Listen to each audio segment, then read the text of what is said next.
whole America being on the continent, being the West.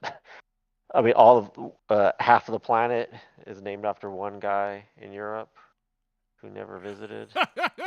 Yeah, Kurt Mesker has something to say about Americo Vespucci. Oh, my boy, what's he got to say about my boy? I forgot exactly what he said. Something like it wasn't named after it wasn't named after America Vespucci. America Vespucci named himself after like it's supposed to mean something else, like a dragon or some shit. Uh, Yeah, some like deep in the weeds thing. Yeah, so yeah. we're live, I think. So let's see if I can send you a link. Streamlink backup server link. Actually, let me see if I can send myself a link to see if it what happens. Well, I'm just chilling in bed Waiting talking for to you. mix. Why did I say waiting for mix? What is going on here? What the fuck is mix? Who? What You is know, old going Mick. on here? Mike, plural of Mikes, I guess. No, I don't know. Do you have more than one Mike? Let's see. Yeah. Oh, let me do this. It's up to you how you want to do it. Technically, I'm just chilling here, I mean, we should be live. reclining. We're Yeah. live, So pal. yeah, we're live. View channel. There we go. Music stream test. I don't know why it's labeled that. I guess it's a throwback from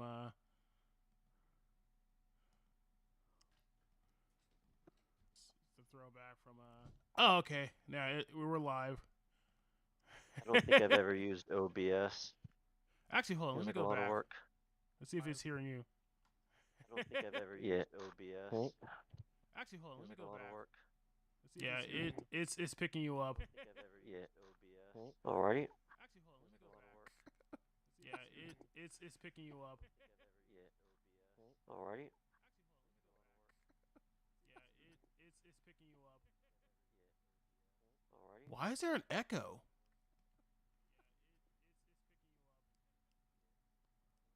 Why is there an echo?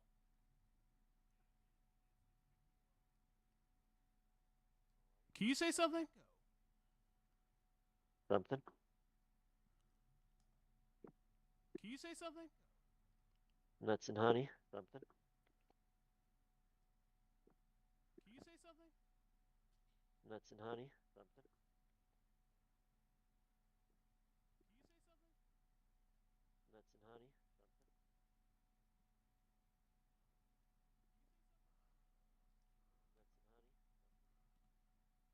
Oh crap! I know why. Okay, I know why there's an echo. I'm an idiot. All right, I got it settled out. Oh, there should not be an echo now. Let's hope so. All Well, right, I'm putting so it in your capable hands. yeah. Let's not get ahead of ourselves. But anyway, um, let's start it off with a dumb story. All right, so I've until recently only heard of these people in legend. All right, so I'm actually friends with an honest to goodness snowflake. Okay. Their Actually, two of them. personalities, a snowflake. What'd you say? Okay. They're snowflakes. They're personalities. Yes. So there's, Weak-willed, easily offended. I mean, I won't accuse these two of being weak-willed, but yes, easily offended, definitely. Um, Okay. so they're talking about like, all right. Let me set the stage. Right, I volunteer at a cat shelter, and every once a week I volunteer at a cat shelter. Every afterward we eat at this Mexican restaurant across the street. So a group of us were hanging out. Like all of them are female except for me. So that's probably increases the likeliness of coming across a snowflake. Anyway, two of them the two of them work at the same company. They're coworkers, and they're talking about how the how should I describe this? Well, all right, let me explain to you how I know they're snowflakes. All right, so their boss makes a joke about Trump. It's like there's something to do with like they're trying to get stuff over from China and like the embargoes, or not the embargo, but whatever the what are those things called when you charge extra for importing something? Tariff? Yeah, tariffs. The tariffs are like causing them problems, and like the guy does like a Trump impression. He's like, oh, because they're coming from China.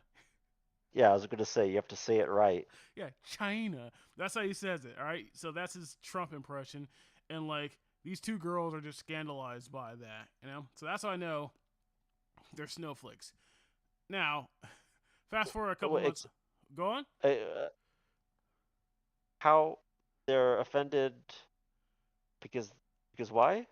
Because they Well, support Trump, they don't like the imitation, or no, they no, no, don't no. want to They do hear it. What? not like Trump, and they don't like Uh-huh. the. I think it's because like he specifically said China. I'm not entirely sure like what got her offended, but like it might be a combination of like the Trump impression and like the way he said China Okay. culminated in like her being like offended, and she brought up the phrase microaggressions, and that's like a Uh-huh. serious red flag about whether or not somebody's a snowflake. Yeah, So right next to privilege.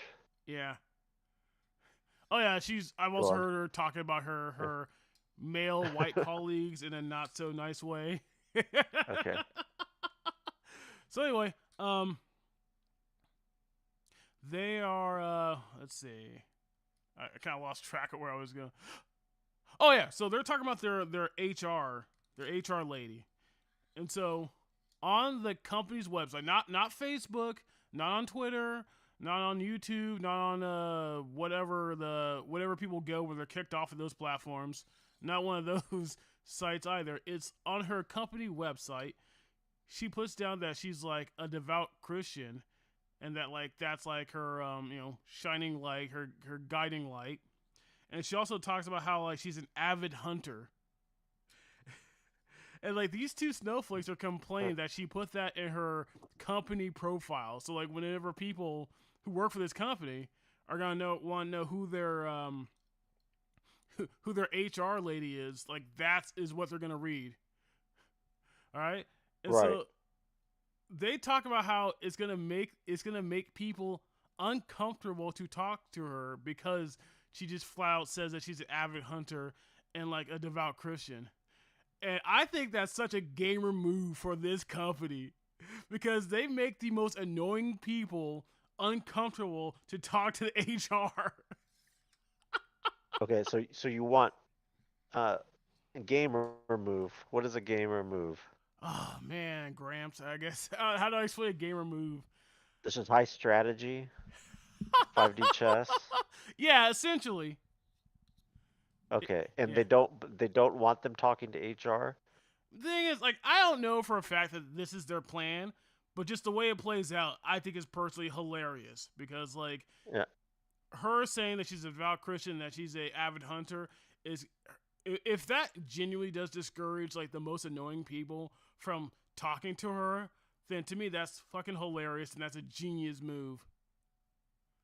On her part or the company's part? The company's part, like for like Okay. put her into HR. Okay. And to keep the people, I don't know, this seems like don't you want your employees talking to HR? Yeah, but you don't want them talking about dumb shit like, "Oh, my boss did a Trump impression. Oh, so offended." Like, yeah, those are like the worst people you want talking to HR. You want people going to HR when there's like a serious issue, you know? Like if somebody like Uh, called you a racial slur, I mean, I don't say like that's the only time you want to say something, but like that would be the time you're gonna say something, you know? When uh, somebody like directly insults you, someone's like just being a genuine nuisance. Because if you're just gonna okay. complain over the dumbest shit, then you're the nuisance. Okay, let's say this person in their company profile Uh, is like, I believe in Jakob and uh, his creation, the creation of Jakob, uh, and something, and I hate video games. uh. Then it'd be like, you know, should I talk to this person? Maybe they'll bite my head off or something, you know? And so I can see from their point of view that they're like, this lady's crazy. She's Yeah, gonna I can see from bring her their religion down upon me. I can see from their point of view why they have a problem with Uh, this. I'm saying from my okay. point of view, they're the people who are annoying and who should be discouraged from Ah. coming to HR. They should come to HR when there's a serious fucking issue. They should not come to HR over a microaggression. Oh, okay. So it's not so much that the person in HR is like, Let me tell you about my religious beliefs." It's more like, these religious beliefs happen to prevent people from annoying HR. Yes. So, okay, so it's a good HR religion. You get bonus points. You get, minus one annoyance. Yeah. Less likely to get annoyance curse if if you're of this religion. It's like putting elves, as a magic user or something, or Yeah. dwarves in the mines. It's like, oh, this is a Yeah. good fit. Yeah. Put Yeah. put the the religious, um The good old religious. fashioned values, Yeah. the Yes. annoying conservatives, whatever, in HR. That Uh, would keep the annoying snowflakes from annoying us. yeah. Like, I'm not gonna say there's never a complaint that these snowflakes can make that's not genuine. I'm just Hmm. saying the complaints that aren't genuine, they should keep to themselves. Mm. Now, tell tell me, not to interrupt if you're still going, No, no, but at that's some that's point, pretty much the end of the okay, story. I want to know what is with this gender split at the cat shelter. Why is it so women dominated? And why do you prefer women dominated volunteering Bro, bro, opportunities? it's a cat shelter. Why do you think it's so women dominated? Women love cats more than men? Yes. I could see volunteering, women more likely to volunteer. I don't know. I'm just guessing. But I didn't know cats were a women thing. I mean, that's kind of like stereotypical. Like the women who just basically giving up on having a husband. They're just like, okay, I'm just gonna get a bunch of cats. I guess there's cat lady, but Yeah, not exactly. so common dog lady. Yeah, I think dog ladies are lesbians. Dog lady. Okay, so it's more macho thing. Okay. Well, you have a lot of Lucy. You have a lot of splaining to do because you're a cat lover. To be You're fair, volunteering. this Yeah. is this is the only catcher I volunteered at. So other places might be different. It's just this is like the first place I went to, and they're like, "Yeah, come and hang out here." I'm like, "Cool, I'll hang out there." Okay. Yeah, I just looked him But up on I just googled it, and that's the one that popped up, so I went there. okay. There's So really no like weighing my options. It's just this is the first one I went to, and I went through the very brief training, and then I started volunteering. so is this an altruistic maneuver or was it for the ladies? Altruistic. Okay. So I have I have like a theory or something I've thought about is that hobbies that are very male dominated, Uh huh. are different from Uh hobbies that are more female dominated. There's a common stereotype that men are more into things uh. and are more into people or relationships, and anything that's like dominated by gear, like we're both at guitars, and you go uh. to the online guitar world, and it's a Oh lot of boy. men talking about their gear, and it's and I remember somebody talking about photography once, and if there's guys and girls and the light is perfect, the women are more likely to say, "Hey, let's go out and take pictures," and the guys will be standing around, arguing about lenses. And having spent uh, my young adulthood, arguing on the internet about things and you know arguing about what's right and arguing about gear. It's like I've now decided that if I get any new hobbies, it has to be women-dominated hobbies. Like I'm on the wrong track if it's a male-dominated hobby. Good I'm luck like with I'm that. tired of arguing. I'm tired of arguing with guys about things. But in the end, I do like things and arguing.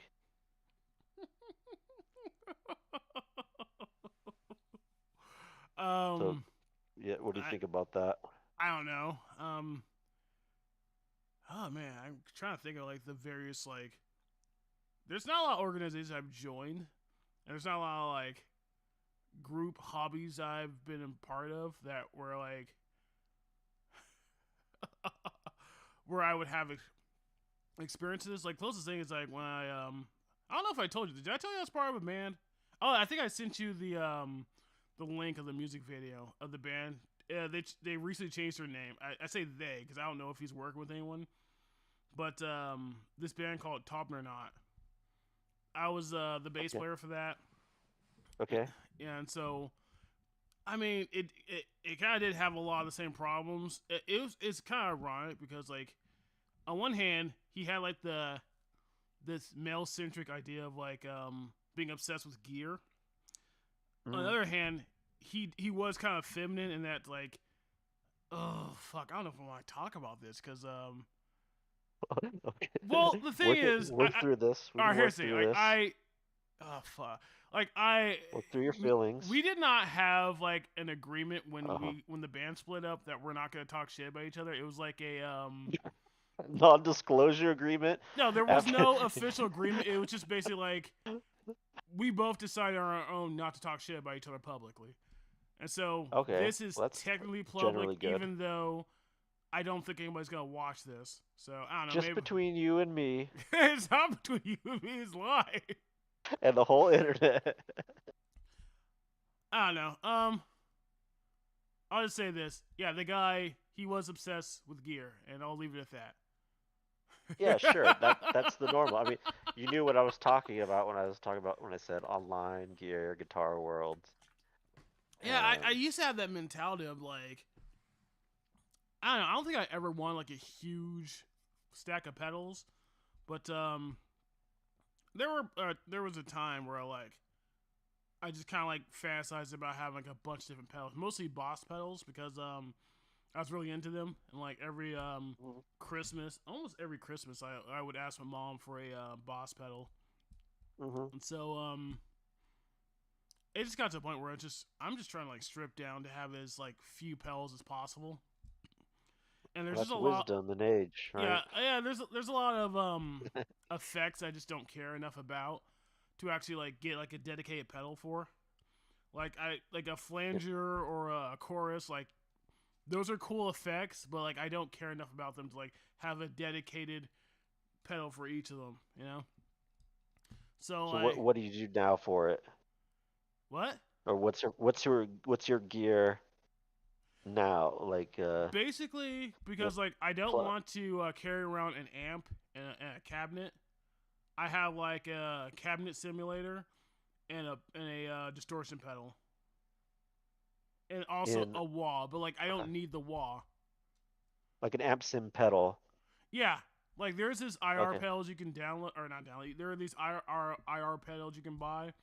There's like a cheap one that's like you only got like one choice. It's just whatever they did to make the Yeah. pedal. That's the one So you have like to it. go with.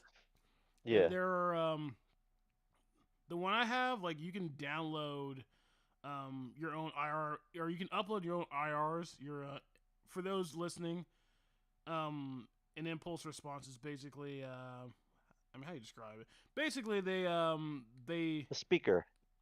The well yeah yeah imitates well the speaker. yeah it imitates the speaker, Yeah. but the way they make them is that they pump a sine wave, which basically goes. It starts from like the lowest, like below human hearing, and they go all the way up to like above wherever the frequency goes above to what humans can hear, and like they pipe that through a speaker and whatever the speaker cabinet you're trying to replicate through that, and then like it goes into a microphone to like record it.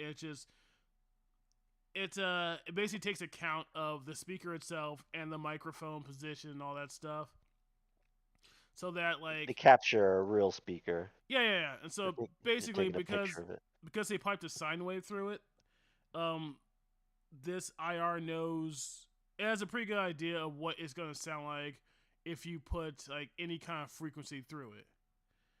And so yeah, that's what impulse response is, and people call it. They use the acronym IR.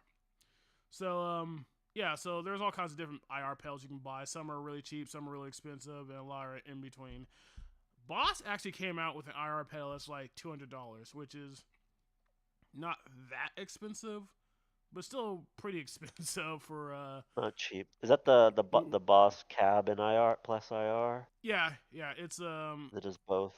yeah, I think it Or does. not cab and amp and cab. I Yeah, mean, something like that. I think it does everything. I think it has like different kinds. I don't know if it has different kinds of amplifier simulator, but I know it has different cabs, and you can, you know, change all the settings Oh, and stuff on it. there's one that's just cabs. Yeah, I think okay. Yeah.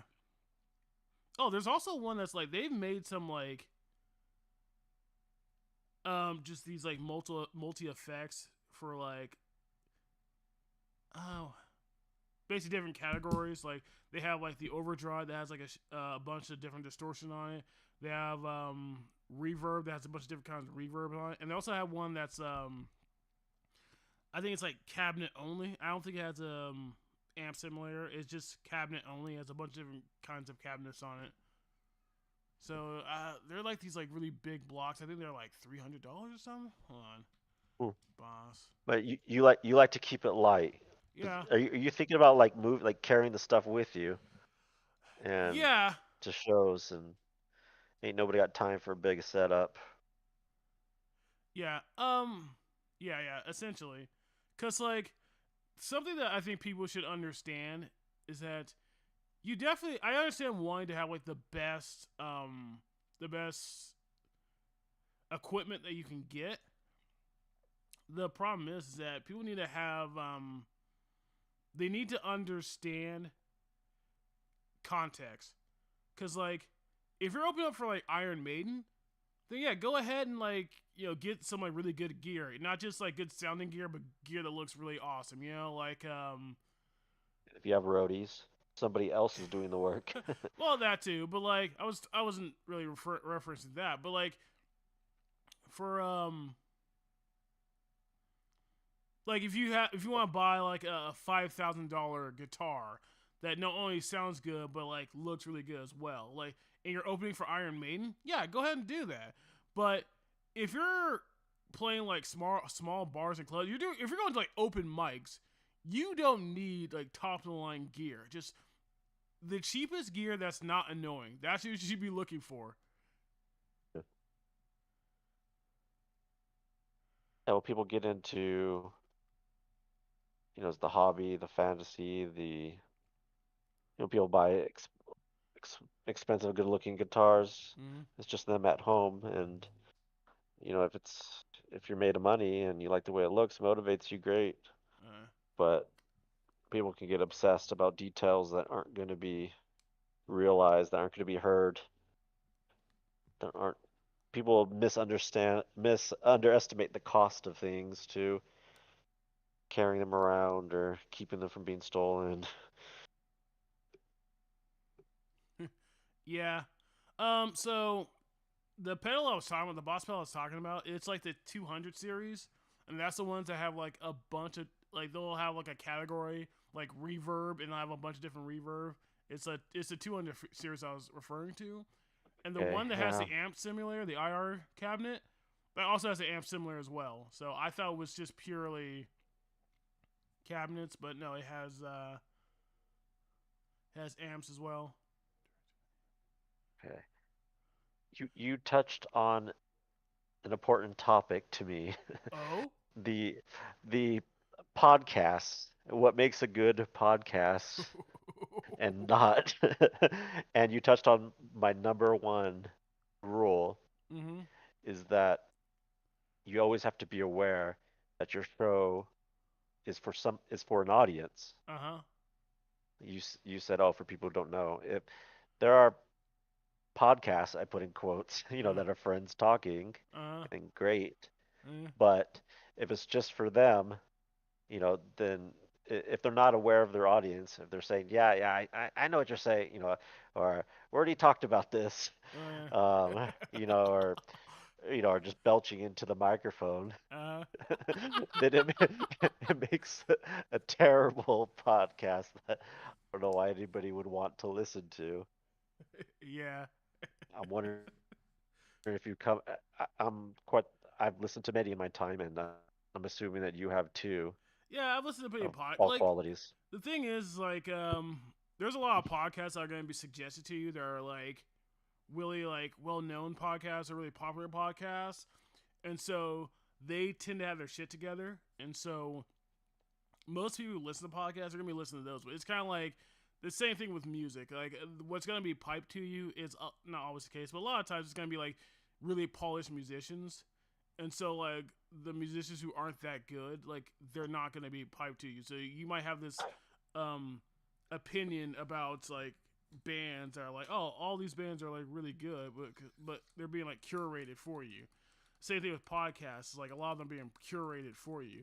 And so like the podcast where it's like just four friends just shooting the shit, like that's an aesthetic that I'm sure it's appealing to a certain kind of people. But like that kind of band, if it's not like, if it's only getting like 100 views an episode, then like that's most likely not going to get suggested to you. So yeah, Right. like yeah, so like I'm sure that exists. I haven't experienced that very much, but Uh, but like I said, like most of the stuff that's going to be suggested to me is going to be like really like not super polished, but like polished enough podcasts, like the one that I'm pretty sure is not going to be suggested to most people is like Kurt Mesker's podcast, and that's his like own like conspiracy theory, like in the weeds, podcast. And so like yeah.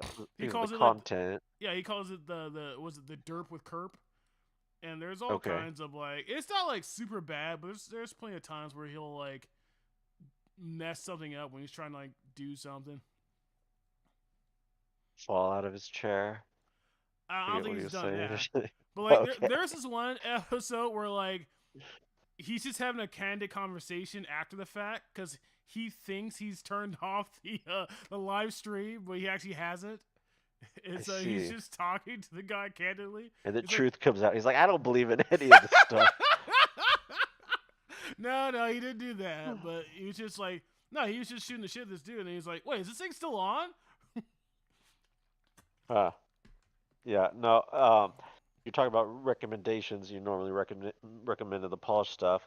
Yeah. Like I love going through Spotify and going deeper in the like the links, the similar artists, and getting down to the 100 a month listeners, 50 a month listeners, Mm-hmm. 12 a month listeners, like very obscure one guy in his garage artists on Spotify. And similarly with podcast, I've heard those podcasts before, and they can be of shocking quality, I'd say. What do you mean shocking quality? Shockingly good or shockingly bad? No, shockingly bad. Oh yeah, yeah, Yeah, with microphone quality, and you always start out using what you have and you get better, yeah. but also just mic discipline and being not thinking, or thinking that you and your friends are the funniest people in the world, and sometimes it's pretty good, Yeah. sometimes it's not. Yeah.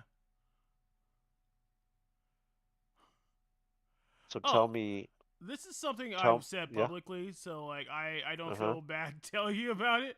But same guy, to your bandmate, yes. yeah, well when we started out, it was just me and the guy. His name was Vinny Taubner. And so Okay. when I first joined the band, we were called Paracusia. Hmm. And like we actually played like a open mic as Paracusia. And so and we didn't have any like social media presence whatsoever. So like after we're done playing the show, like I turned to him. I'm thinking, or after we're done playing, I turned to him. I was like, oh, we don't have any place to send these people. But it's like, yeah, look us up online, Paracusia. Anyway, Yeah. there happens to be like another band called it Paracusia. Now, and I don't even know how to spell it. Is it with the Z's or S's or? yeah, I've personally had problems with like naming my. I still haven't learned my lesson, but whatever. When it Okay, comes to but this naming your, name was changed though. Yeah. no, it's like if you name your, if you're looking for like a name for your band, you should probably name it something that like is easy for people to spell, and like it's like easy to say and easy to spell, because that way people are gonna be able to remember it and they're gonna like look it up online. Whereas if it's like hard to spell or hard to say or hard to remember, then you're gonna have problems with marketing. And then there's like Hmm. the death metal bands, the black metal bands who take it one step further, where they just have like Make a the name. logo incoherent. Yeah, it's like scratch. It's like this is my band, and they show you it. It's like scratches on like. It looks like scratches on a concrete wall. And you have no idea what it's supposed to say. Right. But anyway, back to my story. All right, so he sends me a text saying like, "Hey, there's this other band called Paracusia, so we gotta change their name." And bear in mind, the other band, it's not like they're like this well-known band that's like a household name or something, or like they're signed or anything. It's just like another band that nobody else has heard of. But he was like, "No, Right. we gotta That's change kind it." of a dilemma. Yeah, yeah. So he's like, here's the thing, like, there's plenty of bands out there that like share names with other bands, and so it doesn't really matter. It's only gonna be an issue if like one of them goes like super gets super popular, and it's gonna look like you Right. just stole some other band's name or something like that, you know. And so like Ghosts, yeah, Ghost, like they believe it or not, they're playing with other bands called Ghost, and so Yeah. when they were like getting signed, like they the record label's like, do you own do you own the copyright for the word Ghost to call it a band, to name your band? And they're like, not really. And like the record label was like, well, we're not going to sign you unless you can prove that you own the copyright to your own name. And so like their first few, I think the first three albums, they refer to themselves as Ghost BC. I don't know if BC is supposed to stand for anything, but they basically named themselves Ghost BC simply because like that's something that they can copyright and that they own the copyright to. All So right. anyway, back to my story, Paracusia. So he started sending me name suggestions, and I forgot the first few names, but every time he sent me a name, I would Google it to see if someone else had the name, and someone else did have these names. And so, Hmm. if we're gonna have a band name that someone else has, we might as well stick with Paracusia. And so, I sent Hmm. every time he sends me a band name, I Google it, find out there's another band that has that name. And so, after like the third time, like, you can Google these names yourself. You don't need to send it to me first. And so, Yeah. eventually, he suggests like my part of my last name, Crump. And so it's like, oh, it's in the band Crumpler. Crump. Yeah, well, he wants to call it Crump. It's like let's call it that. And I'm like, Okay. let's call it Taubner. That's his last name. Like let's call it Taubner. He's like, all right. And so And there's no other bands named this. I looked it up, and there are some musicians named Taubner because he's not the only person with that last name. And I'm I like, think it should be the first one to get signed or take off is, gets the name. Be some rules about this. yeah, yeah, I guess so. But let's see. Yeah, like I said, there are other musicians named Taubner, but there weren't any bands with that name. And so one of our first songs is called like Spectral Gate. It's like a very space themed song. There's plenty of our songs that are space themed, and so I added Not onto the band name, so it's Taubner Not. And then like Gotcha. I googled that and nothing else came up. I'm like, perfect. I sent him, I was like, hey, let's call it Taubner Not. He agreed, and so the rest, as they say, is history. And including the breakup of the band. The band is history. You're not performing together still, right? No, we're not. Okay. Yeah. And but Actually, he changed the name to Taub. So I don't know if he's by while you were still himself. together, No. While after I left, he like talked about because every so often I stopped doing this. But every so often I'll like go to his Instagram page. And I hate Instagram, but anyway, okay. I go to his But Instagram you're page. stalking your exes. Go on. Unfortunately, it does kind of feel that way. That's why I stopped.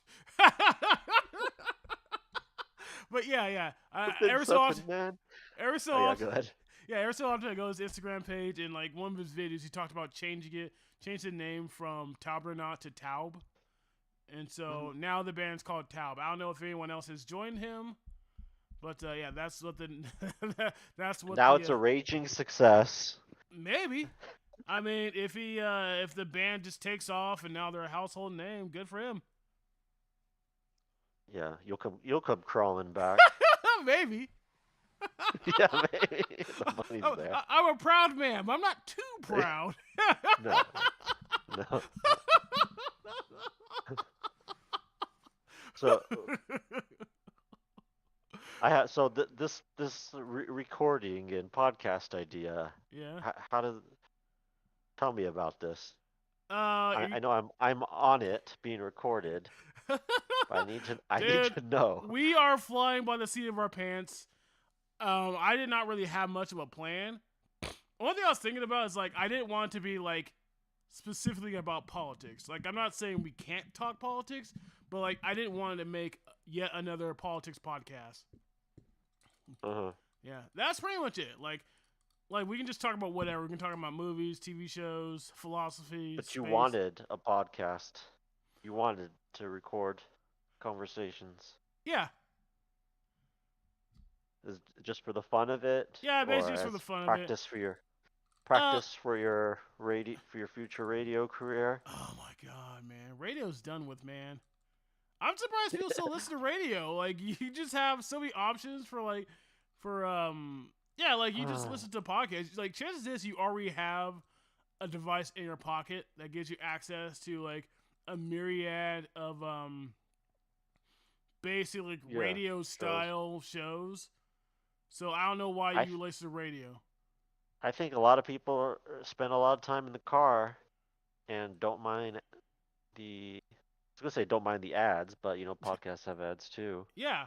Well, I mean, that's the thing though. It's like I said, you have a cell phone, and like most vehicles have some way of connecting your phone up to your car, either like directly with Bluetooth, or you have like a MP3 Mm. input, or you have the cassette.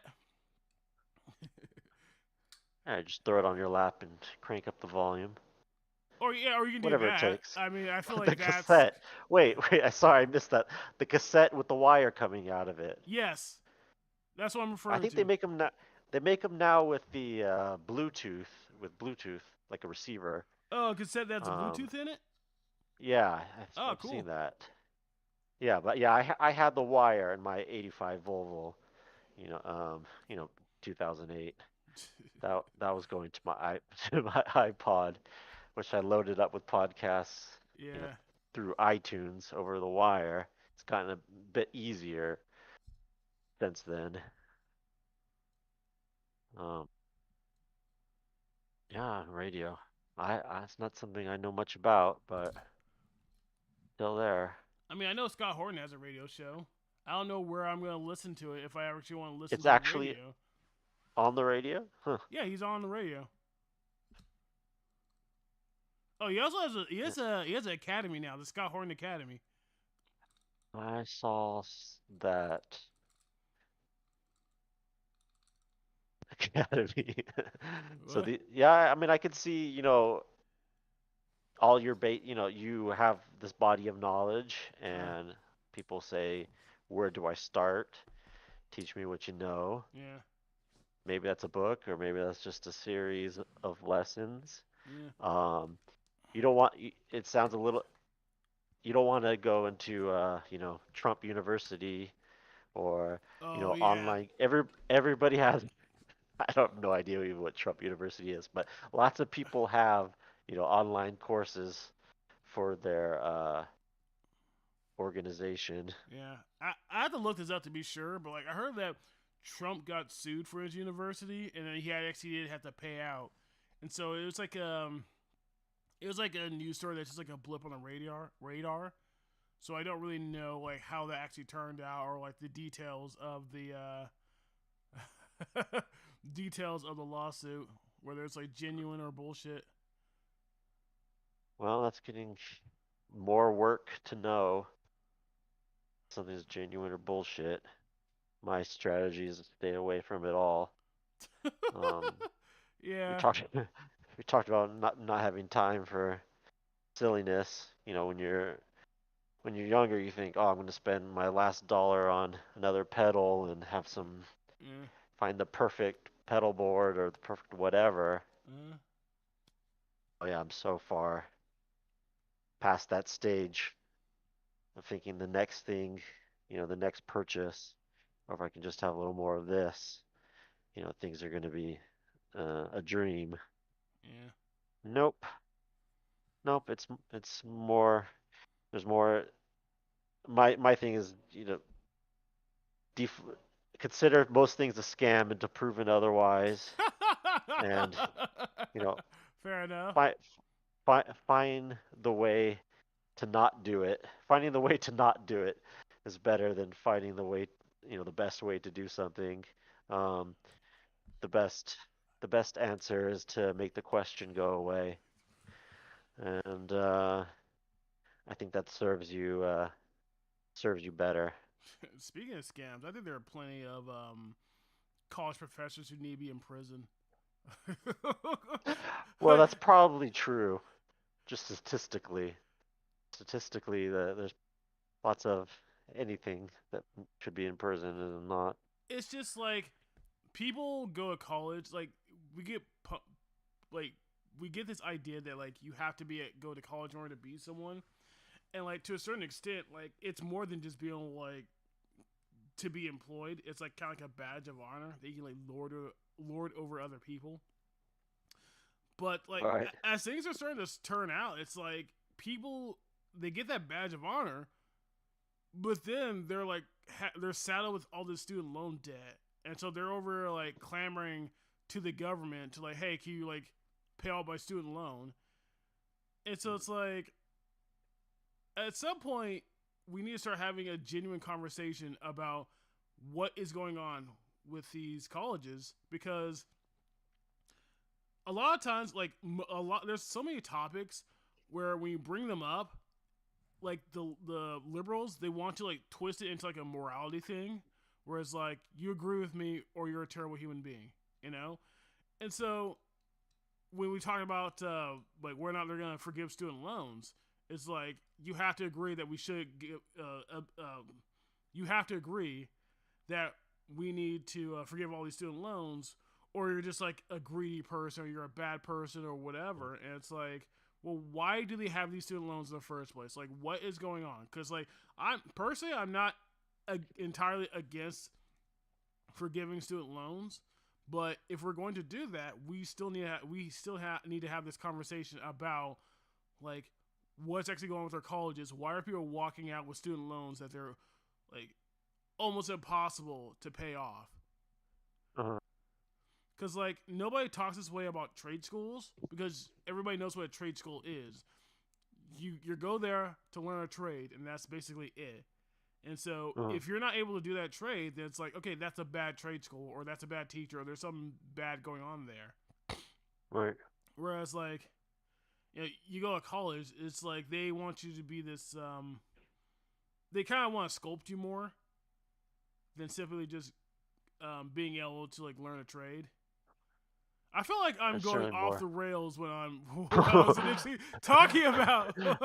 What were you initially talking about? Like how expensive colleges are.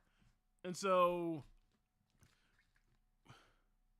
basically how expensive colleges are, like student debts and how like colleges there are a lot of people who are going to colleges who are not being prepared for the real world.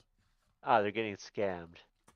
You said throw them Yeah. in jail. Yeah. There are I'm being kind of facetious when I say throw college professors in jail, but it's like, It's not the professor so much. The deeper in the system that's scamming I mean, people.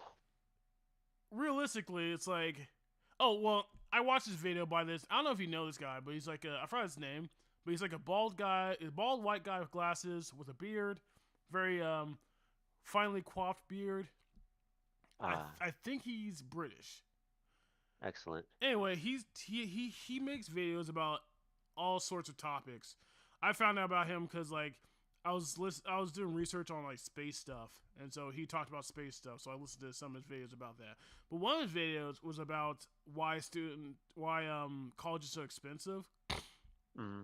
and the gist of it is that the government is like, among other people, but the government is like promising all this money to colleges, and so instead of colleges saying, "Hey, we can charge less," they're like, "Oh, we can charge more," and so colleges don't get less expensive; they get more expensive.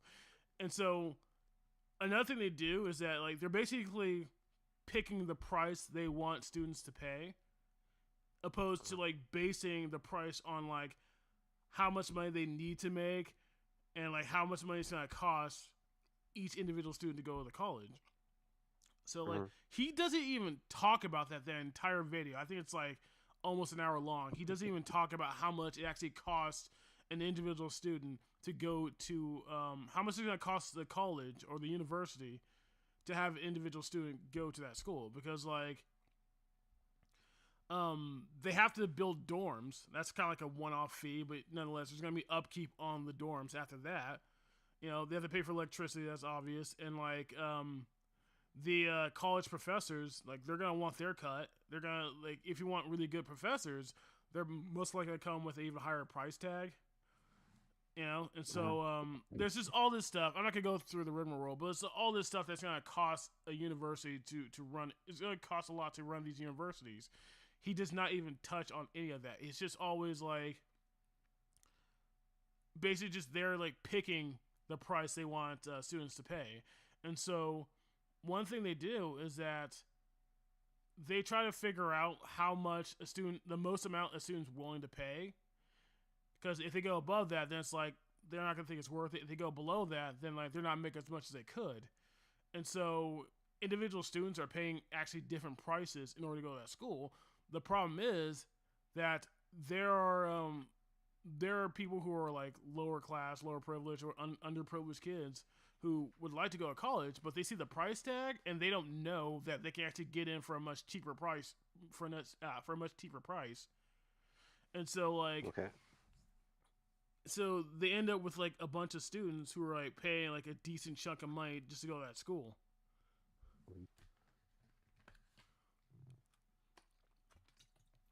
Let's see if Paying I too much. would say. Paying too much. Yeah. And I think like this mentality of colleges is like you have these people who a lot of them are like 18 years old, fresh out of high school, and like they have this idea that you go to college just to like, if there's something you're interested in, or something you like, then you just go to college for that. And like one of my old coworkers, he like went to college to. Oh my god, this is such a whatever. He went to college to learn a foreign language. That foreign language is not Japanese. That foreign language is not Russian. The foreign language is this obscure language that's a mixture of the two, that's only spoken on this like island that's like sandwiched between Ah, Japan and Russia. I see. Yes, and this guy paid a lot of money Mm. to learn this language. And he ended up having to, in order to pay it off, he ended up having to like move in back with his parents and working like this factory job, or was it? No, it's like a warehouse job for like, you know, working long hours in a factory, in a warehouse, or to pay off his college debt. Like Yeah. he You could could have have. done that from the beginning Yes, exactly. and kept the money. And to me, I was thinking, it's like why didn't anybody pull him aside to be like, you know, this is a dumb idea, right? Like, Mm. He and the didn't thing know is, you at the time. I guess not. Yeah, I guess that's a problem. Everybody should Go run on. their everybody should run their ideas through me before they Yeah. Yeah, you can make Google life it. decisions. Yeah, You can Google it for them. yeah. By the way, uh, you changed your time. I changed. Yeah, United States dropped an hour, but Mexico does not. Oh, Funny thing about daylight savings is like that the cat girl group that I was hanging out with. One of them was like, Uh-huh. that's like the whole daylight getting rid of daylight savings is something that everybody can agree on, Uh-huh. and that's why I said that I couldn't care. I might be able to care less about daylight savings, but I'm getting Uh-huh. there. You know, it's like it's not really something that bothers me. It's just I'm used to it. It's not gonna really, whether it stayed or got rid of it. It's not gonna bother me one way or the other. Mm-hmm. So Mm-hmm. you're not gonna get Mm-hmm. my vote if like you're running on this idea of like getting rid of daylight savings. Mm. What what topics do they need to run on to get your vote? What um, issues? I guess it would depend on what position you're running for, but like typical libertarian stuff, you know, getting rid of the Federal Reserve, no more entanglements that get us into these bullshit wars, stuff like that. This is all for city treasurer. Oh, see, I don't even know what the city treasurer does, so I don't know if that's a real position. Are there treasurers? I It seems a that's little reckless for one person to be in charge of the money. I don't even know what to tell you, man. Like oh. Yeah, I don't know what to tell you. I don't even know what the local positions are. Do you, do you, are you not politically informed in your city? I used to be, you know, like most of the people who rule over me, it's just like a Uh-huh. long train of Democrats, and then eventually, Uh-huh. like on the federal level, that's when the Republicans are in charge. Uh-huh. At least like from where I live, like Ohio in general is mostly like is a fairly deep red state, but there Uh-huh. are like pockets where like you know, your House representative for this on the state level is a you know, it's a Democrat, and it's just Democrats all the way up until you get to the federal level. Okay, so so you have a lot of people on your neck, and then when you get to the federal level, they're on your balls. Or is there actually I guess you get to relief? pick your poison. Where it's like, do you want politicians on your balls or on your neck? Decisions. I'd Yeah. vote for that. I like what Jimmy Dore says about what's that guy's name? Bernie Sanders. He like does his Uh-huh. Bernie Sanders impression. It's like the blue dick tastes better than the red dick, so suck all the blue dick. Yeah. There's, I have a special disdain for people that are basically, what is it, controlled opposition. Uh, Um, I, I always ask myself when talking about political commentators is, in the end, is their function to say, just, just to make sure you vote for, this color. mm, Is they can say they can, oppose the group or have their views about this and that. They can be iconoclastic or not. But in the end, do they say, we can't let that other team win. You have to vote for our team, even if that guy is nothing at all like me and mm. holds the worst views. Like, is your function in the end just to say, vote for the lesser of two evils? Vote for this side no matter what. Yeah. And if that's true, then you basically serve no useful function. Yeah, like if someone says like vote for the lesser of two evils, the lesser needs to be like a meaningfully lesser evil. Like I like the idea that like if we can't get like a goody two shoes involved into a position of power, that we at least get someone who's like we're heading into like the right direction. You know, where a lot of times it's just like we're like have this we're spiraling downward, and then like every time it's like well vote for this guy because he's the lesser of two evils. It's like how do we get to this point to begin with where we only have two evils to vote for? And Yeah, if we're voting yeah. for the lesser of two evils, like why hasn't it gone to the point where like we have a choice of someone who's not evil. Right. Well, I wasn't even going that far. These people are, like Bernie, or basically the lesser of two evils is always his team. It's always the Yeah, Democrats. So there's no that matter as well. the, it's basically his function. I mean, say it directly is to say that um, no matter how iconoclastic or different his views are, and so his function is to get the people who have his views, the more whatever of the left that support him, and but when it comes time to vote, it's between a Republican or a Democrat who's nothing like Bernie, and Yeah. Bernie will say, "Well, you still have to vote for this Democrat who's nothing like me, even though even though you support me because I'm nothing like the other Democrats, you still have to vote for this Democrat who's opposed to me because the Republican is worse." So his so what he ends up doing is these people who might go independent or another party are kept in this case Democratic fold, and there's Republicans on the other side. And I had no idea who Charlie Kirk was before he was assassinated, and I just had just one question: Does okay? He has these views that appeal to some people, and maybe sometimes he goes against Republican orthodoxy, maybe not. But I just ask, like, does he say in the end vote Republican? Um, and if that's true, then he's controlled opposition. He's just keeps people voting discipline. Um, I don't really know much about Charlie Kirk. Like his before he was assassinated, his videos would pop up like his what's it called shorts. Shorts of him would just pop up on my feed, and so I would like listen to some of those.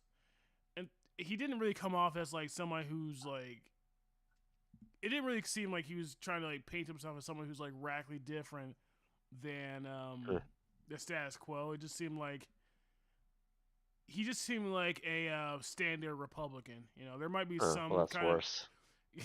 there might be like some kind of edge to him, but like he didn't really come off as someone who's like really trying to rock the boat. You know, he's just like I mean, he seemed like the kind of person who's yeah, he's not rebellious. He's like, yeah, vote Republican, you know? Like Just the next celebrity, yeah, just the next TV or online celebrity it makes for perfect that party. sense for Charlie Kirk to say be like, yeah, vote for Republicans so the Democrats don't win. Like that's well in line with his ideology. Like I could be wrong, you know. I haven't listened to his podcast or anything, but I do think he was like fairly standard Republican. I don't think he's trying to be this rebellious guy who's kind of like just. I mean, I if I were to guess, I'd say he probably voted for Trump. He probably supported Trump, and like Trump is more like this radical guy. Like Trump is not that radical, but I will say that he does piss off the establishment. Depends. Which establishment are you talking about? Yes, that's a good point. Media or DC A little bit of both, to be honest. Like I'm sure there's some people in DC who like him. I'm sure there's some people in the media or who like him. Republican? Yeah, but like Republican establishment. yeah, I can there are hear you plenty there. of there's plenty of Republicans who do not like him who are like you can find plenty of like never Trumper Republicans. And obviously Yeah, Democrats don't but like him because he's a the thing is, I'll say this about Trump, like he uh-huh, is he is an old school Democrat. And so people are pissed off about him. Like the Democrats now are pissed off about him because of his immigration policy, but old school Democrats would have never allowed it to get to this point. uh-huh. Yeah, because like you can go back, even like Bernie Sanders was like opposed to mass immigration. He called it a what is it, a Koch brothers? It's like he a Koch brothers conspiracy or some dude like it's like mass immigration helps out the Koch brothers because like they get all these It's like anti-labor. yeah. So like they get to like flood the country with cheap labor, and they don't have to like pay you more because like oh we can just pay some other guy to do the job instead of like paying you what you think you deserve. And so like um let's see. Yeah, and like I don't think the Republicans were ever like super in favor of mass immigration, but they weren't as opposed to immigration in general because there were a lot of immigrants coming from Cuba, and they hated communism. They started their own business, and like they voted Republican.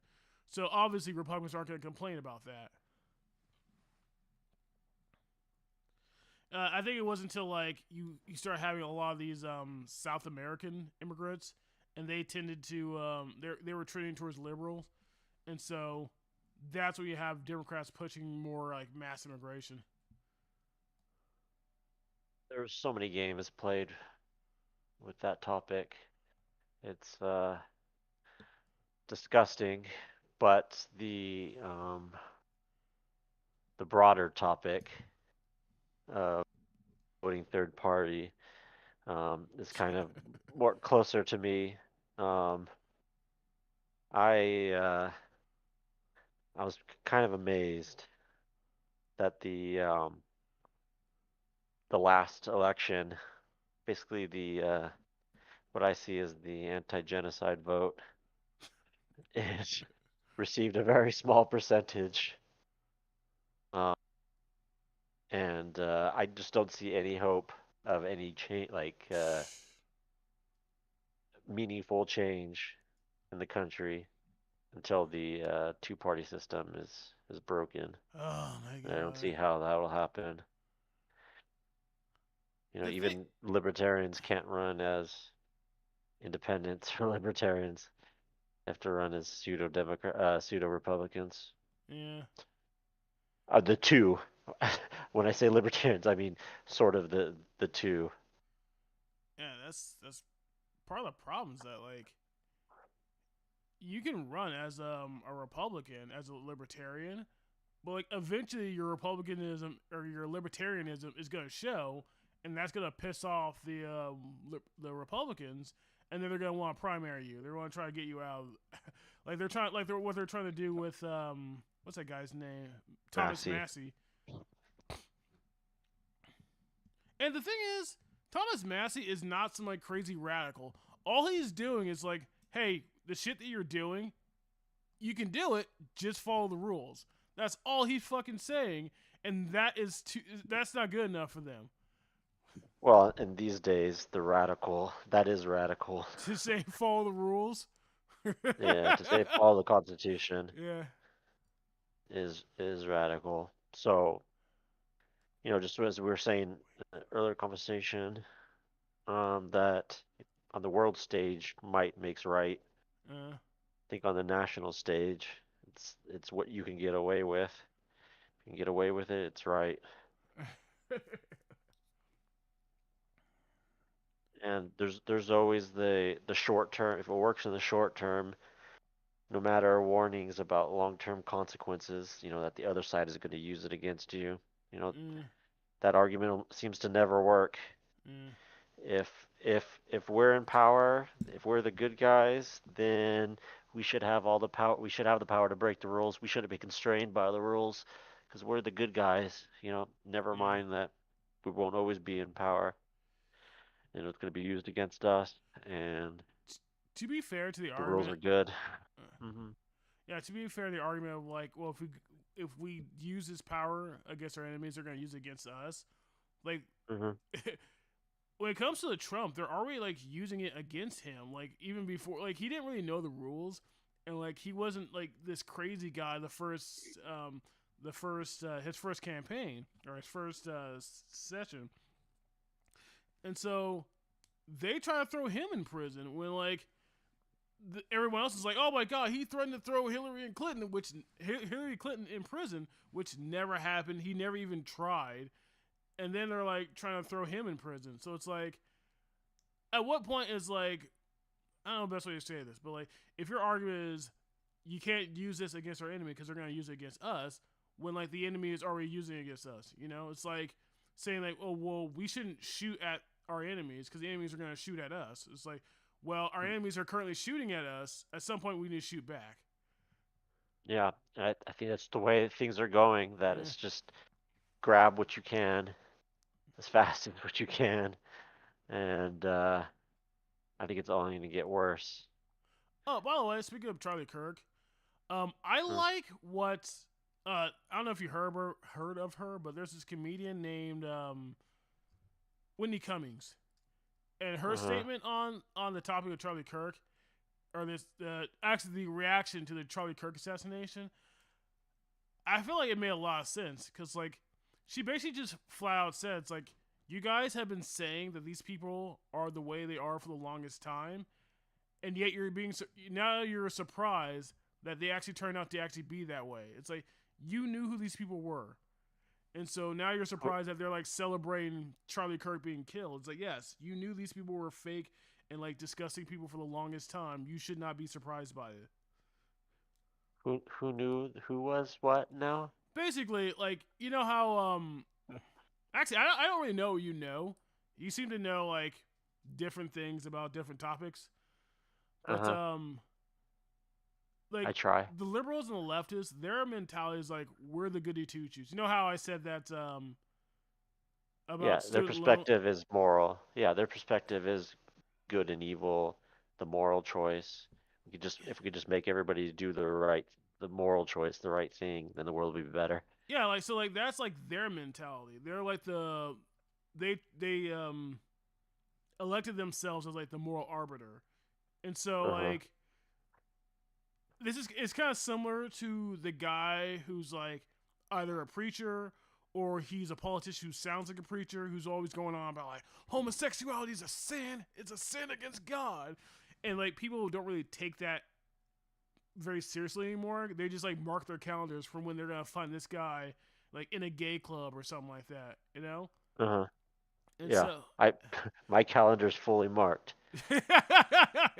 yeah, so like people view she's basically saying that like these like holier than thou like liberals are like the same way. They just have like a different religion. And so Oh, there's plenty yeah. of these guys who are just they're fake, they're disgusting, they're as bad as you said they are. And so you should not be Ah. surprised when they actually turn out to be as bad as you say they are.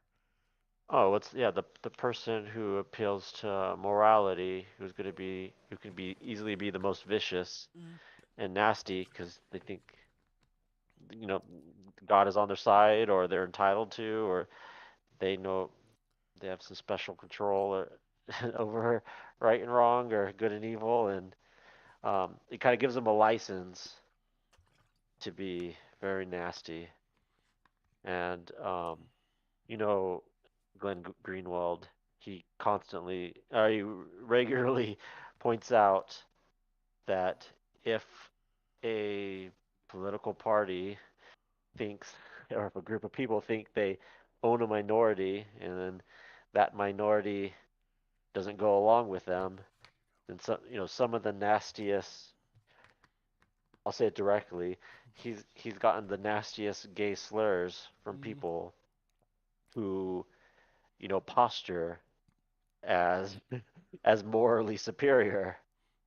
That it's not the KKK and conservatives and Oh that man. are constantly insult, but his worst insults that he receives are from the other side, people who see things who judge themselves as morally superior. Do you remember when Roe v. Wade was overturned and like it was I forgot the black guy who was a conservative who's on the Supreme Court. Clarence Thomas. Yeah, Clarence Thomas. There was like a wave of people just like very anger very angry at Clarence Thomas, and they were saying some like wild stuff. It's like, goddamn, it felt like the White Hoods came out all of a sudden. Yeah, Yeah, the and it's not from the Democrats. side. Yeah, the Yeah, Democrats are back to their old tricks. Southern Democrat. uh, yeah, I mean, I didn't quite understand. I didn't quite believe him or understand him, but like he started pointing out examples that yeah, there's a special scorn for the minority that doesn't accept their moral superiors. Yeah. What I think is funny is like I might ask the cat girls about this. I don't know what they're gonna say, but basically, there's plenty of like. All right, put it this way. All right, the KKK. There's probably at least one Yes. singular black guy who's in the Klan. Just one. Yeah. Maybe two, He but probably always at has the least- hood on. Yeah. Always has the hood on, so you can't tell. Y'all want to see my Whereas face? he's the one wearing- Yeah. Wearing gloves. yeah. And so like, it would be very weird if like Yeah. there's like 10% of the Klan were black guys or black people. You know, I think we're gonna admit that that's very strange. But if it turned out that like the Klan has like, you know, was 10%, 15%, 20% black, you would probably start asking yourself some questions of like, hey, what actually is going on? What is the true nature of the Klan? To the point where like they're able to attract 20% of their members to be black, you know? Sure. And so when it comes to like how liberals and Democrats view Republicans and conservatives, they're always calling them racist, sexist, and anti-gay. And so, you know, with that same analogy, if there's only like one black guy, one gay guy, one woman who voted Republican, then like, okay, that's just some weird anomaly. But there's a decent chunk of, you know, people part of the LGBT community, non-white people, and women who vote Republican. And so one of two things is going on in that regard. Either A, the Republicans aren't as racist and sexist and anti-gay as liberals would have you believe, or B, despite the fact that the Republicans are racist, sexist, and anti-gay, you know, women, minorities, and the LGBT community are still voting for them. And so, right. If it's like B, if Republicans really are that racist, sexist, anti-gay, and they still get a decent chunk of non-white, non-male, non-straight people voting for them, then you gotta turn to the Democrats and it's like, how badly are you screwing up that these groups of people are voting Republican? Or Is there a third option? Yes. Oh yes. Go on. Oh yes. I'm listening. The people that are on the wrong side are race traitors, self-haters, and various other kinds of insults and slurs. Right? Yeah. That's the Well, easy answer. doesn't That's that the one they go for. But wouldn't that apply to like the one black guy who's in the Klan, or like the one Jewish guy who's like a neo-Nazi? Like, you can apply it to them, but like I said, like 20%, if like 20% of the Klan is black, you gotta like, wait, are all these black guys self-loathing? Like, what's easier, insult more people or painful self-reflection? I guess you have a point. It's like, I guess there's just a lot of non-whites who hate themselves. You know, Yeah, race traitors. Yeah, race traders. What do they call it? Like women who aren't feminists, labia traders. Oh, I haven't heard that one. Man lovers instead of man haters. I don't know. Yeah, I know. Oh, dude, I was looking at the demographics of like specifically like non-whites who voted for Trump, and like Native Americans went hard for Trump. Like, interesting. What I think is funny about that is because there's this comedian named Andrew Schultz, and like one of his stand-ups, he was asking the crowd. This is before, I forgot when exactly this was, but like this is before Trump got elected, either the second time or the first time, one of the two, where he's like asking his audience, is like, hey, you know, do you think there's any reason for like a non-white person to vote for Trump? And like the crowd really was not saying like giving it. They weren't really like agreeing with him or like saying like, oh yeah, there are some reasons. He's like, oh really? There's no reason whatsoever. All right, what about Native Americans? You know, it's like, do you think there's some things that Trump is saying that might appeal to them? Like, oh, a wall. Why didn't we think of that? Yeah, okay, they like his strategy. Yeah. Well, yeah, there was historic uh, Yeah, I mean, voting, but yeah, I don't know. the second time Trump got elected, like there are a lot of people who like went hard for Trump that like didn't go the previous time. Like I think women, there was a lot of women who voted for Trump as well. Well, there's a lot of Arabs, and I think the group that was Arabs for Trump changed their name They shortly changed their name. after. Yeah, shortly after Trump kept the weapons flowing to the Middle East. Yeah, I think a lot of people were disappointed. But the Native Americans, the Native Americans, an interesting thing. yeah. I somebody was pointing out the cruelty of the American government conquering the natives and then naming their war machines after the tribes. Oh yeah. Yeah, it's particularly sick. Take the Blackhawks yeah, and kill other foreigners on the other side of the world. yeah. The Blackhawks and the Apache helicopters. Yeah, and of course sell these to other countries too, yeah. so they can take war. Um, America's the gun runners, the gun sellers of the suppliers of the world. Oh, The single biggest exporter of weapons, and a lot of these have um, Native American names. yeah. I guess that's where we learned it. Hmm, yeah. If somebody says you touched earlier about belonging to Mexico, Uh, um, Texas, California, New Mexico, Arizona, you can always say nope. Uh, New Mexico, Arizona, that those belong to the Plains Indians. Spain never had control over it. I mean, they wrote their name on the map, and then when Mexico took over from the Spanish, they put their name on it, but that would have been news to the Plains Indians yeah. and their many warriors.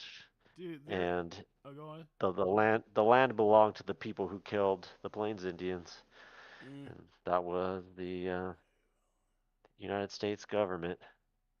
yeah. Oh yeah. There's this guy named what was it, Gus Sorolla. He was on this podcast called the was it the Red versus Blue Rooster Teeth podcast? There we go.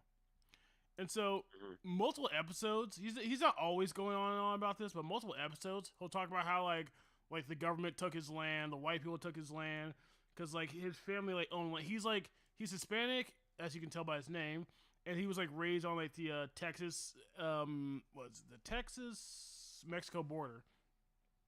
And so apparently Mhm. something happened, and his family like lost the land. And so every so often he'll bring it up. He's very passionate. It's like, oh, they took our land. The white people took our land. They took our land. And so one time, there's one episode where he's going off like, oh, they took our land. They took our land.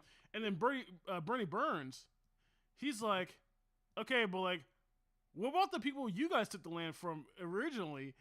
And then all of a sudden, his tone completely changed. He wanted to like change the subject. He's like, "Oh, hold on, guys, I got an ad read to read."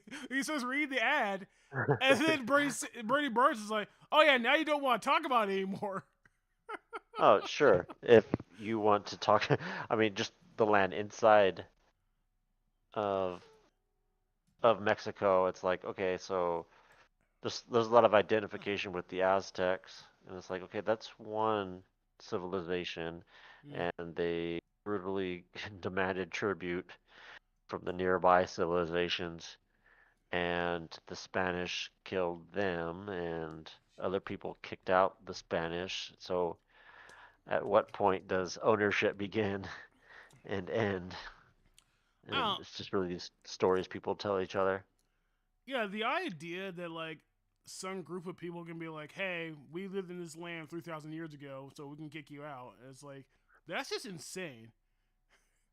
And you can probably guess the kind of people I'm referring to.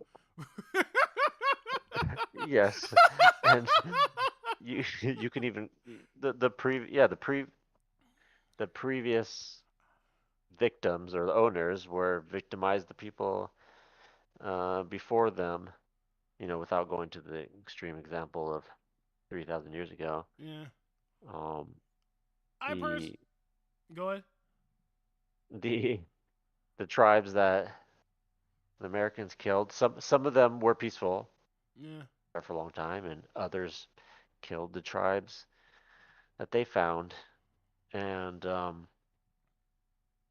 not always so clear about who owns what, and in the end, it's just whoever ends up on top piles of bodies. And then now that the United Nations is around, borders are supposed to be unchangeable, hmm which is a terrible, terrible lie, I think it's like unchangeable via war. which is a terrible, terrible lie. Yeah, I mean, I agree with you, but that's like specifically what they said, like unchangeable via war. Yeah, like as far as like who owned what land ages ago, I think it's kind of crazy to do that for anyone. But like, I do think there should be like I think there should be like a cap on like when you can claim land. Huh. All right, so like this is my personal perspective. It's not something that like I'm getting from someone else. It's not something I looked up anywhere. It's just how I feel like things should be run. All right, and so Uh-huh. someone takes your land. I feel like you have your lifetime to get that addressed. I think there's like I'd say like 20 years, you should be able to get your land back. If it's been beyond 20 years, then if you can prove that your land was taken from you unjustly, then you should like somebody, I don't know who, I don't know how that's gonna play out, but somebody should like pay you restitution for the land that you lost.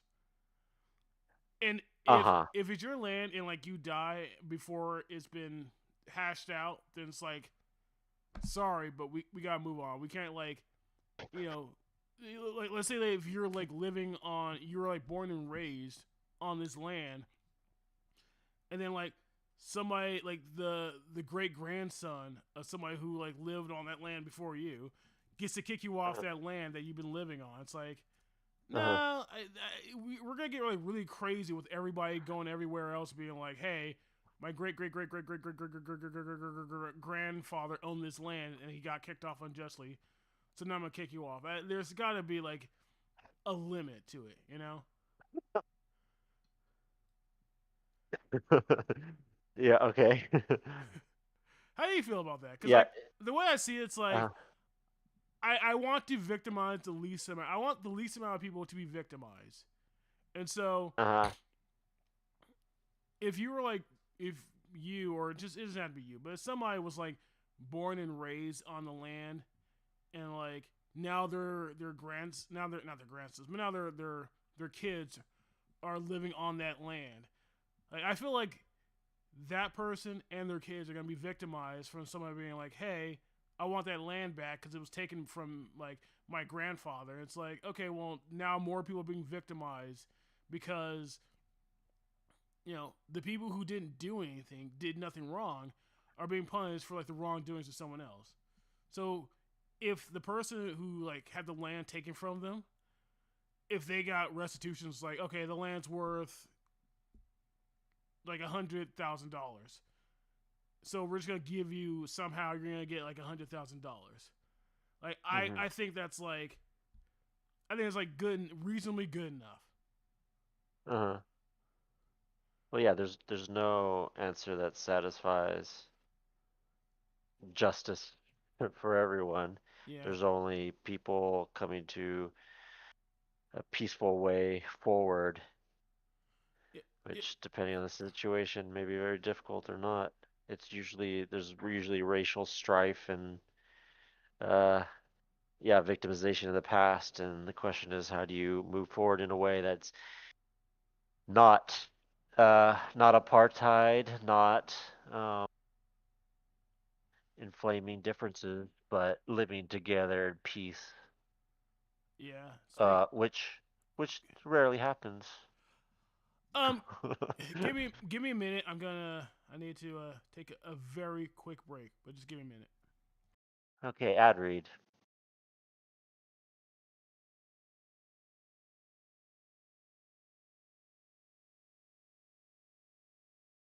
This episode brought to you by the Cleveland Cat Shelter.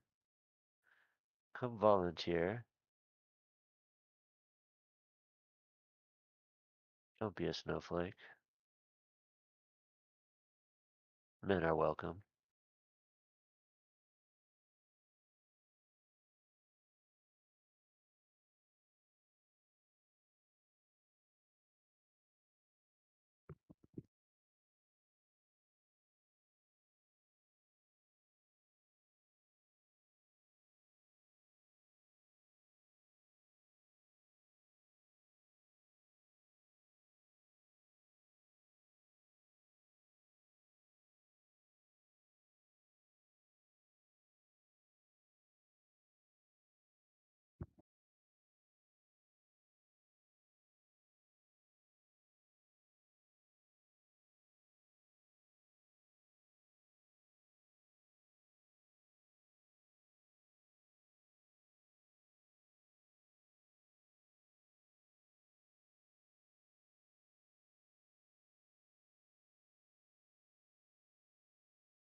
You're gonna edit this down to a tight 20 minutes, right?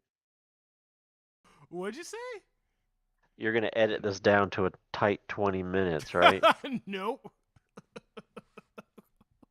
All right, I'm back. So anyway, that country I alluded to, Israel. Um, Uh-huh. people like the Heard of it. pro-Israel people. They want to compare like what Israel's doing to what the Native Americans are doing, or what we did to the Native Americans, and say like, oh, so are you willing to give back the land to the Native Americans? You know, as it's some type of like got you. And the thing is, like, people like to pretend like the Palestinians are just upset about what happened in like 1948, which what happened in 1948 is something to be upset about. But nonetheless, it's not like that's where it ended. I mean, to this day, there are Palestinians being kicked off their land, and so the pro-Palestinian, or sorry, the pro-Israeli people, they'll either deny or excuse, or they'll either deny or justify um, almost everything that Israel's done in regards to the Palestinians. But the pogroms is something that I've yet to hear a pro-Israeli actually even talk about. And so, for those who don't know, there are basically like angry mobs of typically Israeli citizens. Although you gotta have to put like a question or not an asterisk around the term Israeli citizen, because I'm sure not every single one of them have served in the IDF, but like a lot of them have served in the IDF. But nonetheless, you know, these Israeli citizens, they would just get angry and attack just random Palestinians, and a lot of times they'll like drive them off their land. They'll like set fire because they make a lot of money selling olives, and so they'll like burn down like the olive trees. And like the Palestinians, who they're basically their defenders would be the IDF or like the Israeli law enforcement. They can't call the Israeli law enforcement because they'll just look the other way, or worse, they'll defend the mob of angry Israelis. And so a pogrom specifically is basically when a group of civilians will attack Jewish people with the blessings and a lot of times protection of the of law of the state essentially. And so the term comes from, what is it, like Eastern Europe, where like that was basically happening to the Jews. And I think it's appropriate in this situation because a decent chunk of Palestinians are themselves Jewish. Yeah, surely the argument is not we stole it fair and square. Some of them, like as far as like the pro-Israeli people, I don't hear them saying that, but there are like Israelis who have stolen Palestinians' lands who will say like, well, if I didn't steal it, someone else would have. And so there'll be like some guy from New Jersey who's living in a Palestinian's home who's like making that argument. Well, sure. Mm. Thieves usually make odd arguments to justify their thievery. Yeah. Oh There, man. there's similar, there's similar questions, complicated questions about. I mentioned moving forward and reparations and Yeah. historical wrongs and the the situation in Israel is current. It's not a past. Yeah. It's not a past thing. You currently are preventing their. It's an ongoing crime, Yeah. not a long distant historical.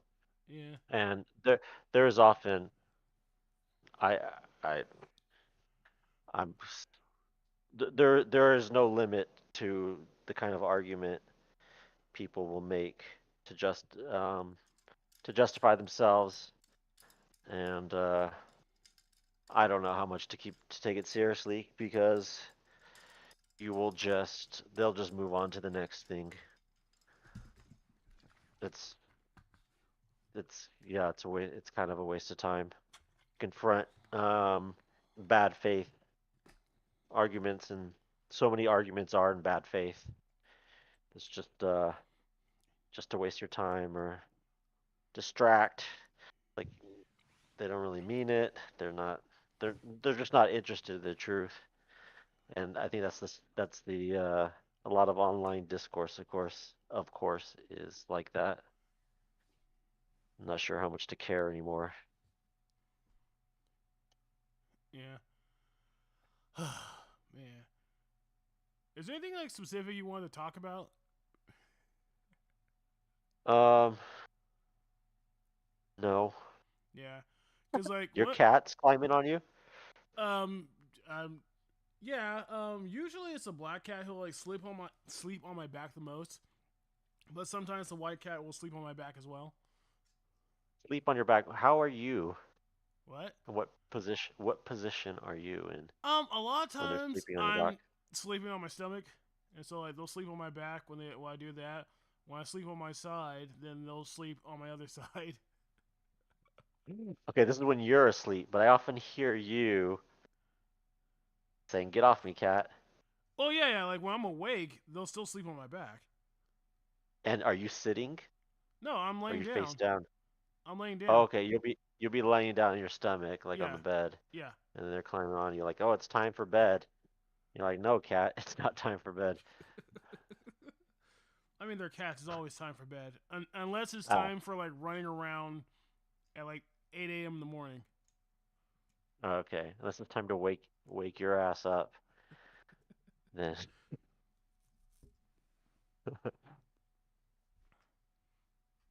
yeah, I currently the only person on my bed, yet I get a very small triangle. I keep I keep ending up with a very small triangle to bend my legs in and sleep because the bed is taken up by dogs.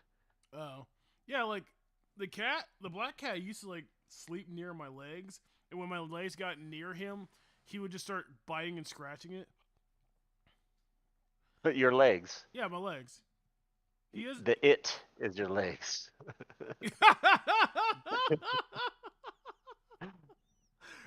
Well, I mean, like he doesn't do that anymore. I don't know what stopped him, but he didn't do that anymore. Uh, so how many? Did you? Yeah. Go ahead. Yeah. Oh, did you understand the inverse Kramer top performer Oh yeah, because like and the Pelosi Kramer tractor? Yeah. Kramer gives off a lot of like bad financial advice, Uh-huh. and so if you do the opposite of him, then like you'll actually do really Yes. well in You'll be finance. the best. That's true. Yeah. In the country. If you just do the opposite of Kramer, Yeah, and you'll even do better than Nancy Pelosi. yeah, I mean that's all good. The greatest stock trader of our generation, of multiple generations. Yeah. Um, I remember your mom liking David Ramsey and Samuel, your brother, having lots of opinions about that. But Uh, I'm not sure. he says. Kramer is adjacent to Ramsey, I think. They're both on TV, right? Or were? I don't know. Yeah, actually, I don't know. I think he's a radio guy, but Okay. I think No, Samuel's. he's the guy who hits bells and stuff. He's like punching things and hitting bells and Oh yeah, shooting Kramer. I think he confetti. does do that. I think Okay, he's that's actually him. yeah. Yeah. I think he might be on TV guy. I really don't know much about Dave Ramsey, but um, Home cooking advice: saving your money and staying out of debt, getting out of debt. yeah, like what's his face? Dave Ramsey. I think Samuel's complaint about him is just like never, never take out a loan. But the thing is that there's just plenty of stuff that like way too expensive to just not get a loan out. Like if you own a house, the likeliness that you're gonna have enough money to just buy a house without like needing to take out a loan is like almost impossible, especially nowadays. And so the argument of like just never taking any debt is like almost impossible. I think his problem was that your mom liked him. That's his only Or talk. problem. What? That can't be the only problem. Yeah, I don't know. Maybe. I mean, I remember you rebelled against your mother. Yeah, but that's when we're kids. Like we're adults now. You think the only problem with is that mom likes Dave Ramsey? That's the only problem that Samuel has with Dave. We'll have to get him on and ask. I've asked Samuel, like it was ages ago, but I asked Samuel if he wanted to be on a podcast, and he said no. So yeah, I don't know. He might have Huh. changed his mind as far as like being on a podcast, but I don't know. So you've wanted to record yourself in a podcast for a while now. Yeah, I mean, I've had other podcasts. Like I think my longest running podcast would most likely be with and Tobernaut with the guitar player dude. Uh-huh. Yeah, so I thought his there's name was Vinny. yeah, that's his name. What did you call him? Ann Talbernaut? No, I call him guitar player guy in Tobernaut. Okay. Ann Talbernaut. Tobner in Tobernaut. Oh, Ann Talbernaut. This is not I don't want to insult you guys' names, band name choices. But I'm struggling here, all right? I'm struggling here. Yeah. Yeah, Vinny. So what did you guys talk about? We talked about politics. We talked about all kinds of stuff. Just whatever we felt like talking about, like current events. I talked about this like haunted house I went into, me and my brother. So we just whatever we feel like talking about, we would talk about. We would talk about music. There was no like set topic we were gonna talk about. Just whatever we want to talk. Like nobody listened to it, so it wasn't like we had to like stick to a particular topic that our fans really wanted to talk about. It's just we talk about whatever. Hmm. Oh, I since we could talk about whatever, I did talk a lot about foreign policy. And how was he with this Oh, he had this politically issue. minded? Uh-huh. Politically, fuck, he went from like, wait, I don't know. He didn't say this on the podcast. I don't want to say this, but one time on the podcast, his problem is that his short term memory is not very good, And Uh-huh. so there's a podcast where I asked him like the same question like 5 times in a row, and then I give him an answer, and then I have to ask him the question again. He just we had to go back and forth because like his short term memory is not that good. But did he give the same? Yeah, he gives the same answer. It's like I've already addressed. So he's He gives the honest. same answer that I've already addressed. Yeah, at least he's honest then. That's how you know Yeah, he's honest. If we're different, then I he's think making that it up. I think the sticking point was like he thinks these wars are benefiting us. Uh-huh. And he's like, and I have to explain to him multiple times that these wars are not benefiting us. And like he's worried about China, and like China. yeah, China, and that's his rationale that we should continue these wars because if we don't, China's gonna own us. Uh-huh. Yeah, that's his rationale, and So to the I victor go the spoils and killer be killed. yeah, that's his that. I mean, he didn't explain it that way, but essentially, like I said, I had to explain to him that multiple times that these wars actually are not benefiting us. Uh, And so like us like fighting these wars is not going to help us when it comes to China. Speaking of which, mhm. Mhm. basically China, Mhm. China. they're going around, they're kind of like business deals with people, whereas Mhm. United States it's like sends like a bunch of money for like military stuff, and it's just like given to them free of charge, whereas China like is giving people loans. Whether or not those loans are gonna be paid back, I don't know. That is their gamble. But nonetheless, like if we're so concerned about China going around cutting business deals, then like maybe the United States should be going around cutting business deals as well. Because this whole like trying to like occupy and control the entire world is not working out well for us. I think it'll be tried to the very end. Another thing about like China taking over, same thing with Russia. Like I don't think anybody's gonna see what the United States is doing all over the world, and then to be like, oh, we want to do the same thing because it's not working out with it for us. And so both Russia and China have examples in their own history of why it's a bad thing for them to be trying to like invade all these different countries. You know, because Mhm. like what happened with Russia and Afghanistan, what happened with China and Vietnam.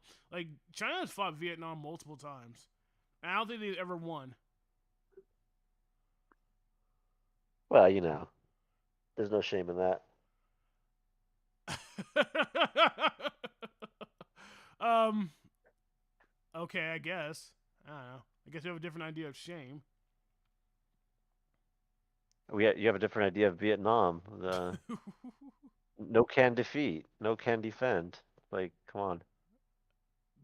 I've never heard that phrase before. What's that from? You are gonna lose. No can defend is a Karate Kid, but Okay. you're always gonna lose against Vietnam. Yeah. No shame in that. The shame is in thinking you could win. Yeah. Oh, okay. Then I agree with that. Mm-mm. Yeah. So like, it's All not right. like China's just. It's not like China or Russia are these superpowers that are just unstoppable, and the only reason why they're being stopped is because like they have to push up against the United States. And so the reality is, it's just like it's very difficult for any country, especially like the richest country in the world, to actually like occupy the rest of the world. Like Hmm. we're hemorrhaging a lot of money, and things are going south really fast. So this is like a nice example as to why like trying to like dominate other countries is not a very good way of going about things.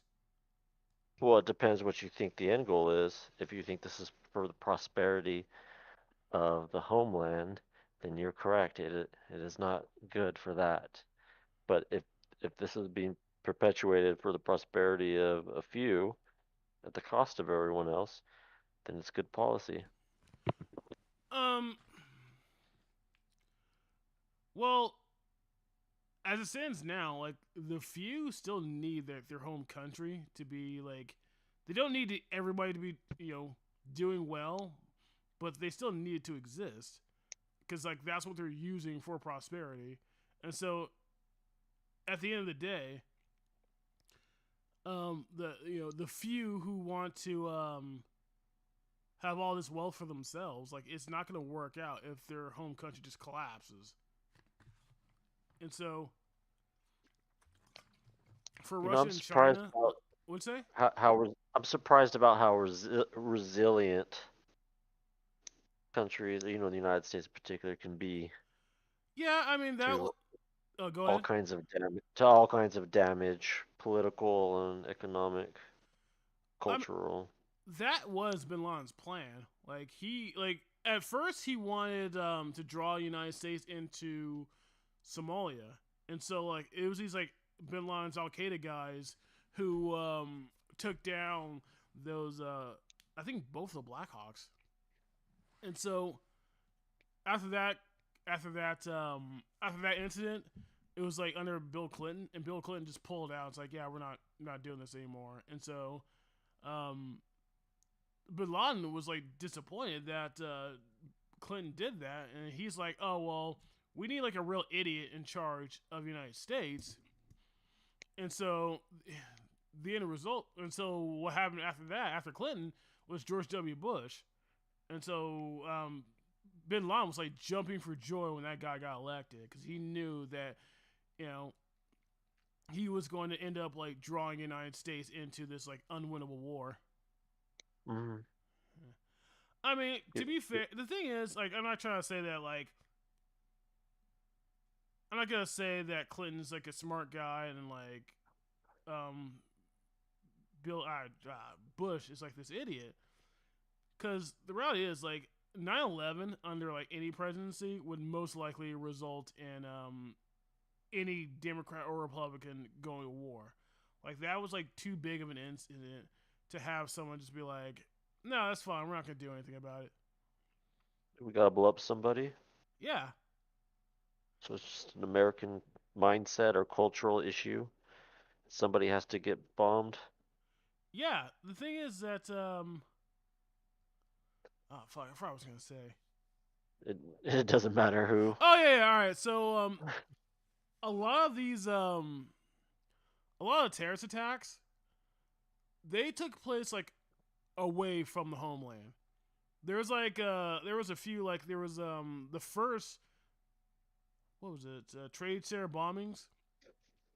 That was like one of the few that was actually on the homeland. Whereas like the ones that are away from the homeland, like they get the government's attention, but they're not really going to get the attention of the American people. I don't know how many people even are aware that these like terrorist attacks were happening.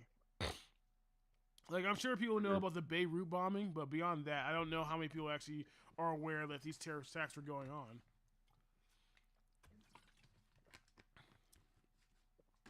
And so having like these massive towers come crumbling down, that's a way for like it would be hard for like any country, not just American not just American culture, just I think it'd be hard for like any country to just like decide not to have like this massive war in the event that they get like this massive attack. Like Switzerland is like known Massive for war being against two.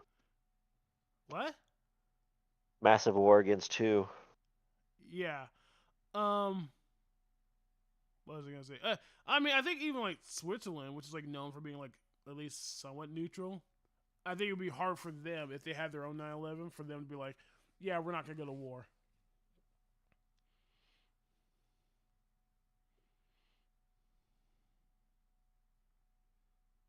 Yeah, it's just there. What? Who would you go to war against Yeah. in this case? It was kind of It- crazy arguing with people mm, about Afghanistan because like they just think that Afghanistan is just this special country that's just like really good for launching terrorist attacks, and so that's why we have to keep like occupying it. And the thing is, like 9/11, part of it was planned in Germany, and I believe American forces have been occupying Germany since 1945. So apparently that didn't stop the terrorist attack either. No, Mm. no, there's people are sold a bill of goods, sold lies about. I mean, the biggest lie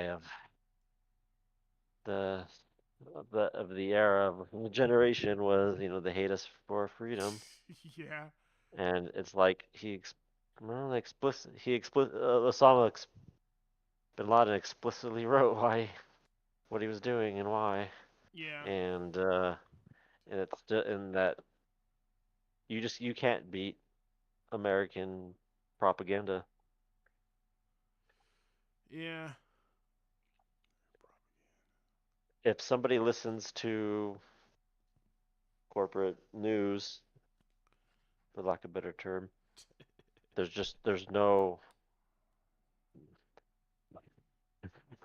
just no absolutely no agreement about how the government works, how what's going on and how it works. It's just the beginning of wisdom is turning off the corporate media. Yeah, I don't know if you got that from Michael Malice, but he started saying like we should stop calling it the mainstream press and instead just start calling it the corporate press. Yeah, yeah. I don't know if there's a perfect word for it, but it's just it's just such a distortion. I say it again and again that like what the normal person generally wants and votes for is peace and prosperity at home, and sure, peace and prosperity abroad. Why not? But what we actually get is strife and theft at home and death and destruction abroad. And Mm. it's like how like that gap between what people want and think they're getting versus what actually happens is filled with propaganda. Like how do you convince otherwise peace-loving people to become the greatest exporter of violence, as Martin Luther King said in '67? Yet it's only gotten worse. Mm. Like how does that happen? Well, it's propaganda. It's capture of the media. Yeah, it's kind of like somebody wants to sell like a security system to some like old lady who lives in like the safest neighborhood, and it's like he just lies. He's like, oh well, violent crime has been rising for the longest time. When the reality is, it's like the violent crime that's been rising, it's all in like the bad neighborhood. Like that, the bad neighborhoods got worse, but he's trying to pretend like her safe neighborhood is like, oh, there's like all these violent crimes happening, and so that's why she needs to buy his security system. You know, It that's like it essentially what makes the United States is doing to the American people. it would make sense. Yeah, and add to that like faking criminals being caught, like all sorts of scam, and that okay, you expect that guy to try to scam the lady, but now imagine the lady going to Consumer Reports and trying to figure out if this guy is legit or not, or if crime is really rising. Mm, But Consumer Reports and the whoever's doing the statistics is completely captured by the interests that want to scam her. uh, Then that's the media. If the media were doing their job, if journalists were doing their job, they would be posing the lies of the government. But no, they're tools. They're tools. They're part of the lie. They're the necessary. They're the lie. They're what makes it happen possible.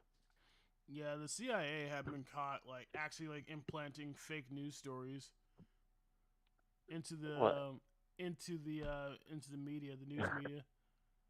Well, They're every time anonymous officials. yeah, This is this is Well, like This is some I know where you're somebody heading to, behind. where it's like eh, a newscaster will refer to like an anonymous official or like a CIA guy said this. It's like it's worse than that. There are times where the CIA will legit just write an entire No, sure. article for the newscaster to put out, and like But the quote unquote journalist did literally nothing. It's just they just copy and paste and printed it. yeah, that happens, but it's not even necessary because the journalists are activists on Yeah, on the side of the CIA, on the side of the FBI. They want the same thing, and they're happy to perpetuate lies for it, yeah. and they're not going to challenge these lies because they're on the same side. They're the same kind of people. They have the same ideology, and that. So how do you? So there's how do you speak of reality and tearing down the empire, United States hegemony or primacy in the world? How do you talk about that? Somebody listening to the radio, the news on the radio, that's just making things up about how the Taliban or the Afghanistan government just really doesn't want a country, really doesn't want democracy. They like the Taliban. That's why we ran screaming. Oh Um, man, there's this article that Scott Horton told me about. It's called the other. I think I might have it somewhere saved on my Discord. Where it's called like the other Afghan women because uh Oh, the story about yeah, here it is. um, So Ocean, yeah, the a lot of CIA doing the. times I'll send Hmm. it to you. Like the chorus was that what was I gonna say? Oh yeah, the chorus was we gotta stay in Afghanistan for the Afghan women. There you go. We gotta stay in Afghanistan for the Afghan women, the Afghan men, on and on and on and on. But here's this article written about how a lot of the Afghan women, the ones that were being bombed, they were encouraging their men to actually join the Taliban, not necessarily join the Taliban, but at least like do something because like the American backed government was just they were just being like insane because like they'll fight a battle and they'll like lose and they'll get angry and just like hop in helicopters and just like strafe random buildings and just kill random people. And so the women they didn't decide of like okay we're gonna take up arms and like defend our you men sit this out they'll take up arms and defend ourselves and defend our rights and defend our men. No, they like looked at their own men. It's like you gonna do something about this? And the men shrugged their shoulders, like, I guess so. And so they went off and joined the Taliban. So because of the actions of the United States backed government, among other things, the Taliban's forces actually swelled. So you're saying that the Afghani men are like Will Smith. Their wife looks at them. Are you gonna do something about this? And then they have to slap The the Afghan government, which American. is Chris Rock. Yeah. Yeah, essentially. Because like what's the guy's name?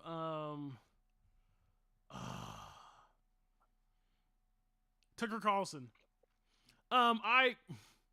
I think he's a good entertainer, but I feel like his journalism leaves something to be imagined.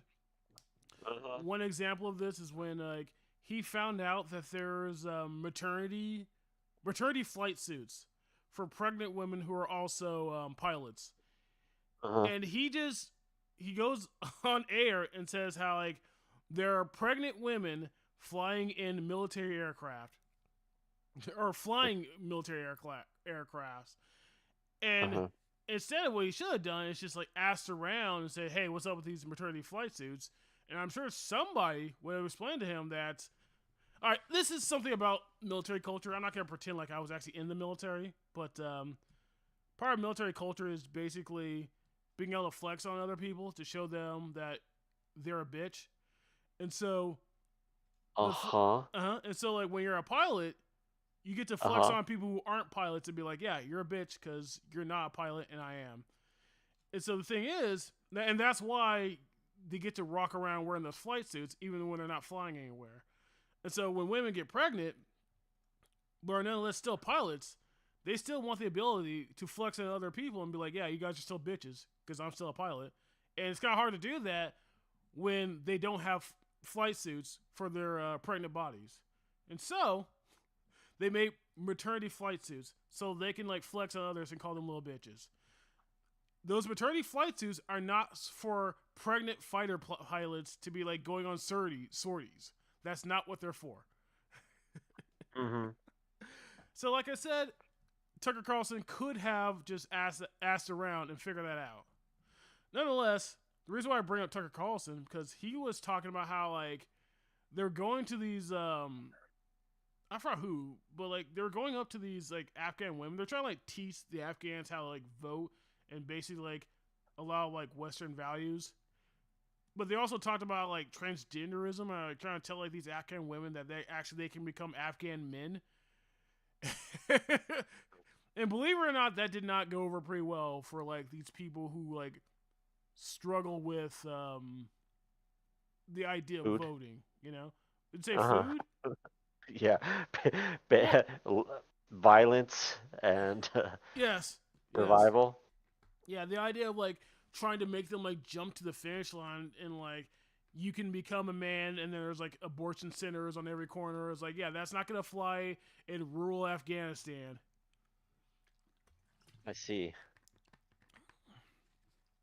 Yeah, so that's what Tucker Carlson said. I don't know if that's actually true, but that's something I heard. But it's not Hmm. surprising either. Hmm. All right. How do you want to wrap this up? I don't know. I didn't really plan this out. Uh, Oh no. Oh really? yeah. I don't know. We could just keep going on forever and ever and ever. You can do that. I'm going to bed. You're gonna go to bed soon. All right. Say that again? Oh, you're gonna be going to bed soon. I don't Yeah. know. Is there something like non-political you want to talk about real quick? No, I think we'll have to save it for the next episode. All right. I mean, I don't know if there's gonna be a next episode, or if so, when. But yeah, I guess we can. There's always us talking, Yeah. which is well, I do have a question Yeah. Go ahead. about our D&D campaign. Yeah. So how long do these normally go on for? I don't know, but they do go on for a while. Like sometimes they just kind of like end abruptly, and I don't remember why they ended, but they do eventually end. I see. I So see. yeah, actually, that's something I kind of want to talk about because like. On one hand, you seem like you're having fun. On the other hand, you seems like you kind of have like one foot out the door. Uh-huh. Uh-huh. So yeah, like Well, video games, I'm more comfortable in D&D video games fair than enough. D&D itself, but I'm willing to give it a try, and we played a bunch of games of my choice, and so it made sense to give it a try and play the game you wanted to play. At the same time, we also have the third player or second player, Yeah. and who knows how long. It's nicer to see a campaign, a story reach its end, um, instead of be abandoned. Yeah. We're heading to a point where if we wanted to, we can end it there, but we can also keep going if we choose. And also, I'm trying to get you to play video games too. Yeah. Like we did with Brandon. Yeah. There's still. Dude, are I you don't know if you want to go back to weekly video games or something or both or. wait? Are uh, you done with what's that game? Chained Together. Are you done with that, or do you want to like finish it off? So we played. So Oh, did you play without I me? play yeah, I played again on Friday when you were at work and you Oh, canceled the you said you were working that day. So uh, basically it seems Brandon's playing wants to play on the same day. So I got a long Friday and we we continued and he accidentally like left the server on public and there's no way to change it once you're in the game. uh-huh. You know, quitting, you lose a lot of progress. So we had some randos join, Oh, and it was quite the experience. But it ended with me, him, and some rando, jumping for joy and beating the game. oh, you guys beat the It was game. quite, yeah, it was another hour or two. I think it was a total of 5 hours to beat it. And yeah, we were talking. We were quite impressed at your platforming skills. Oh, You really? jumped right in the you jumped right in the deep end, and we were flying through it. I Yeah. mean, compared to playing with randos with no voice chat, and we were at some complicated spots, and it took some Oh, time yeah. You guys had to go by to get through instinct, it. didn't you? I accidentally discovered that there's a you press D-pad up, Uh. and then it puts a timer on the screen, Oh, and that really? was clutch. Yeah, that was clutch to get us to work together. Oh, But damn. then a fourth person joined who clearly had no idea what they were doing or what a video game was, and that made the game, yeah, very very interesting. So If you're you if you're had some yeah, boomer joined and he hasn't played a video yeah. game since Pong. Yes, and he joined at the very end of a very difficult game, and, trying uh, to carry him along. If you're interested in that game, then we could definitely play it again. Also, we've been playing For the King, which is like the tabletop dungeon crawler kind of D&D inspired thing. Uh, tabletop inspired thing, but it's a game. It's a video game. for the king. Check that out. For the King, yeah, Uh, with uh, little battles and yeah, I'll yeah, look into it. I'll look into it. yeah. So if you want to be a third, or if you want to play some more chained together, that can be arranged. I'm not really into And chain. I mean, I have fun, but it's not really like a game I really like that much. okay, forget it then. Fuck that game. If no, if you want to play, also we're looking at Rogue Trader, the 40K game. I don't know if you're in the 40K theme, 40K. whatever. I'm just like whatever. Warhammer 40K, Oh yeah, yeah. and there's like a CRPG that we're gonna do. It's quite involved, and but For the King is a little bit more bite-sized. Just whatever. He's kind of a reliable third. Yeah. So we have a group of three. And I'm not sure what Dork Knight, but maybe he'll be around for something. Who knows? Yeah, we'll see what the future holds. I say we should wrap up the Pathfinder campaign, and then we can talk about whether we want to continue with Pathfinder, whether someone else was run the campaign, or whether we want to play video games or whatever. We'll talk about it then. Alrighty. Yeah, So I'll see you Friday. yeah. All right. Alright, man. You're not gonna be able to hear it, but I'm going to debut a song that I'm working on. It's called "Breathe." Mm. Okay, so I'll check that out after. Yeah. Alright, good night, man. So yeah. Peace.